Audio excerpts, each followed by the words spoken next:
Hi hello नमस्कार, मी काजल तुमचं मनापासून स्वागत करते ताईंनो आपल्या नवीन एका व्हिडिओमध्ये. बघू शकता हे आहे आपल्या बाळासाठी स्टिच केलेलं टोपडं. बघू शकता किती सुंदर स्टिच झालंय, त्याचा आकार बघू शकताय, फिनिशिंग बघू शकताय आणि दिसायला तरी किती सुंदर दिसतंय ते बघू शकताय. कसं वाटलं हे टोपडं कमेंट करून सांगा ताई. आणि ज्या ताईंना आपल्या बाळांसाठी ही टोपडं स्टिच करायचंय त्यांनी याचा आपला लॉंग व्हिडिओ आपल्या चॅनलवरती अपलोड केलेला आहे, तर नक्की जाऊन बघा. एकदम खूप सोपी पद्धत आहे ताईंनो, कोणत्याही मापाची गरज नाही आहे.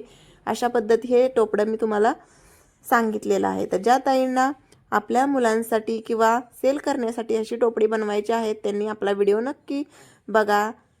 आणि त्याचबरोबर ज्या ताईंना माझ्याकडून ही टोपडी ऑर्डर करायची आहे त्यांनी डिस्क्रिप्शनमध्ये नंबर दिलेला आहे, त्या नंबरवरती व्हॉट्सअपला मेसेज करा. व्हिडिओ आवडला व्हिडिओला लाईक शेअर आणि सबस्क्राईब करा. बघू शकता अशा पद्धतीने ही आपली टोपडी दिसतात खूप सुंदर अशा पद्धतीनं. चला तर मग व्हिडिओ पाहिल्याबद्दल तुम्हा सगळ्यांचे आभार. धन्यवाद.